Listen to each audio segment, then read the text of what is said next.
skin is the phrase commonly used to describe the genetic skin condition EB, and many of us will have seen distressing pictures over the years of children who are living with this condition.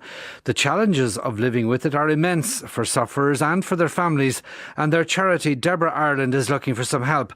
Evelyn O'Rourke is with me. Evelyn, you've been investigating this, and you were recently with a family where EB effectively rules the roost. Indeed, it sure does, Sean. I went to the Scanlon home in Dublin, where Claudia Scanlon lives, and she's there living with this condition. Epidermolysis bullosa is the official title, but really people use the phrase butterfly skin. And the reason they use that phrase is because the skin is as fragile as a butterfly's wing and just as easily damaged. And it's very distressing, Sean. It's a very painful condition, and it affects skin both inside and outside, and it affects it to blister really at the slightest touch. So deep skin wounds are constantly present, and there's an ongoing battle with all these patients to keep them infection free. It sounds like an almost impossible kind of a challenge for an individual or a family to come to grips with. Absolutely, and it affects every part of family life. I mean, for example, Claudia Scanlon has just started secondary school. She lives with her parents in Dublin, and you might actually know her to see from the poster campaign a few years ago. She's a gorgeous kind of smiley blonde girl, but she spends most of her life covered in bandages to help cover up the wounds and of course help with this infection. She must now be peg fed, and basically she was born without collagen, which of course is the adhesive sticking the dermis and the epidermis layers of skin together. So this means that she is really badly affected internally and externally, because after all, skin is the biggest organ in the body. So everything, Sean, from her ability to swallow to her ability to go to the loo, is really badly affected. And she's so bright and smart, so articulate, and she knows exactly what's happening to her with EB. And she described her life and its restrictions to me. Well, my skin's very itchy. It's more itchy than painful, but I do have a lot of pain. Yeah, a lot of pain, but it's more itch than anything else. And tell me about the itch. Is it in certain places? Is there anything you can do to stop it? I have itchy medicines, pain relief and stuff like that, but they ease it, but it didn't really work too well. And do you mind telling me how many bandages do you have on at the moment? I'd say it would have to be at least in the 90s or maybe the 80s. Of your body is covered in bandages. So you've one all around your chest. Does that go to your back as well? Actually, yes, my back and my stomach is covered, but my arms and my legs are completely fine. It's more like the actual muscles and the joints that can get damaged easier, but the rest of me is quite fine. Now, you've mentioned that horrible word pain a few times. Yeah. What is pain for you? What does that mean to you? It can be sore, like really sore, and pain for me is stopping some of my life. It's so painful that you don't want to move, and you're afraid to move if it will make it worse. And it's gotten worse over the years, definitely. But yeah, it's not a nice thing to feel at all. No, it's not nice. Gosh, Evelyn, the phrase count your blessings come to mind when you listen to that. She sounds like such a courageous young woman. And she's so bright and smart, and she's just a regular teenage girl, and she's there with her dog and full of chat. And her parents, I have to say, her mum Liz was there. They're just extraordinary people. They've dedicated their lives to minding her. And Liz told me that Claudia is their only child, and their lives have been utterly dictated to by the effects of EB. And she said, Sean, was very sad. She said that she used to think she could manage the disease, but now she thinks that that was naive and foolish, that it is totally in control. Yeah, listening to Claudia there and just sort of talking about 90 bandages. Yeah.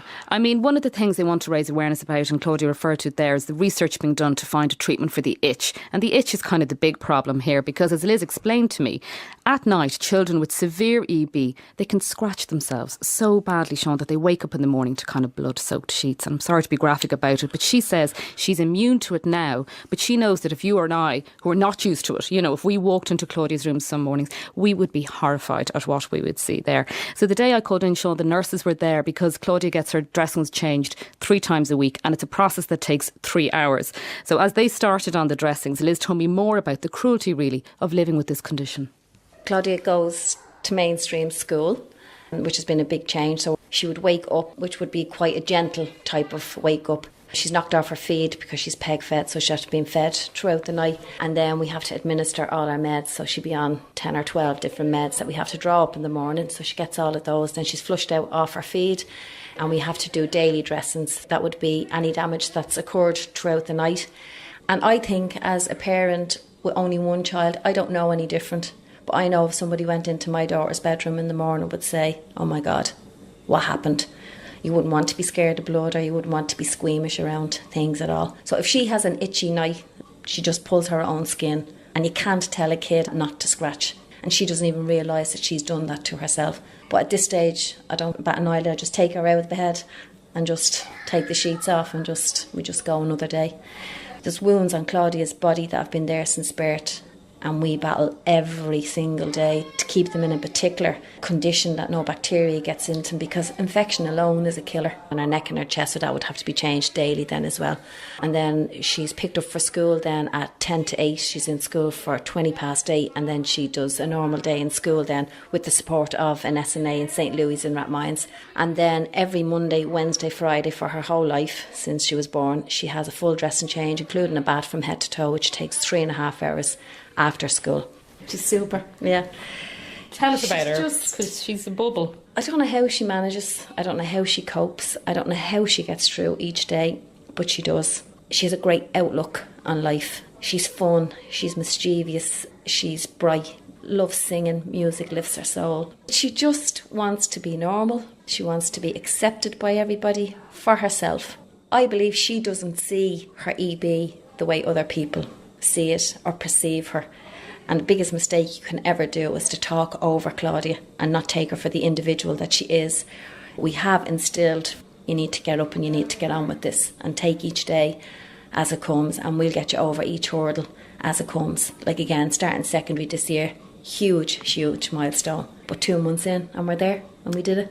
The word extraordinary just keeps coming into my head, and I think that's how people listening to both Liz and Claudia will respond. I mean, when you think of the effort to get children out of the door to school every morning, certainly the battles in my house. Oh, day in, day out. Yeah, and when you think of what that child does before she even takes a step outside the door, it is remarkable. And they say the secondary school in St. Louis, Rathmines, have been phenomenally supportive and helpful, adapting the school for her. Are there many people with this condition who would be supported by Deborah Ireland? And in fact, I think there was one very sad case recently, a little boy called Liam. That's right. Liam, there was a little bit of press around Liam because when he died on the 1st of October, at the time he was due to have led the Leinster team out. He was a massive Leinster rugby fan, and in fact Deborah Ireland was one of their charities for the year, so his cousin took his place. But really that was devastating for him. He was a little boy from 3 Mile House in Monaghan, and he was 8 years old, and he'd been born with the very severe form of it, Sean, where 80% of his body had been covered in open wounds.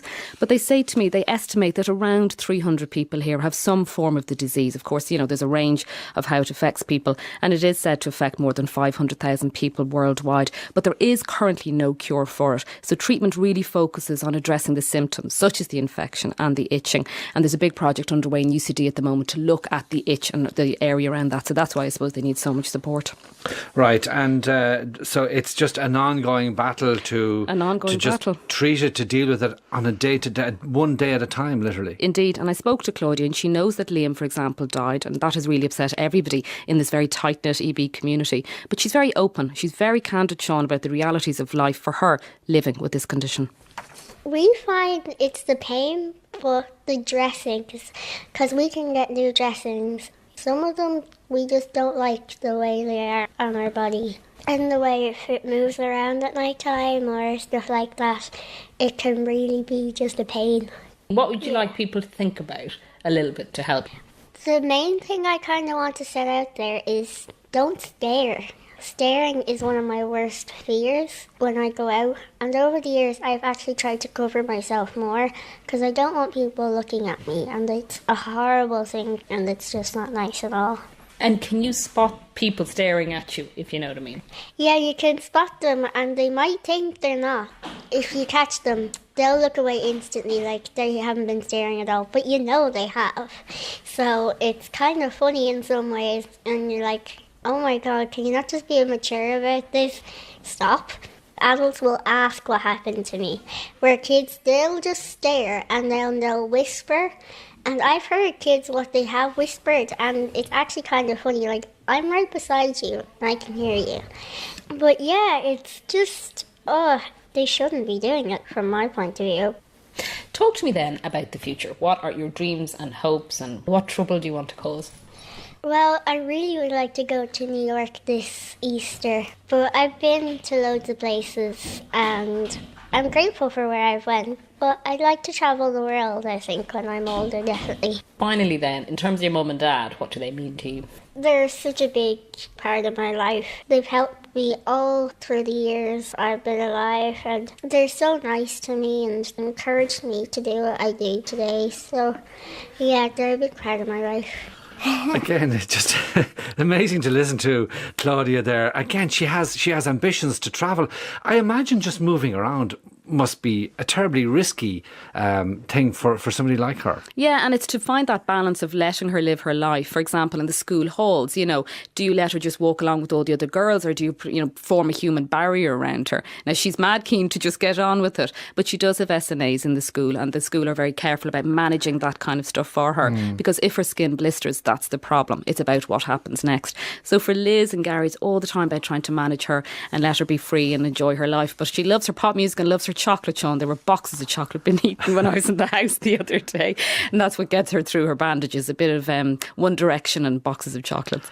Evelyn, thank you for bringing us that extraordinary story. Just you wanted to give us another piece of information about Deborah Ireland? Sure. I mean, anyone who wishes to support Deborah Ireland after listening to that, please text the word butterfly to 50300 to donate €4 and your money will be put to great use. Right. Well, look, fair play to Claudia Scanlon and her family. Thank you indeed for bringing us that report. Evelyn Orro.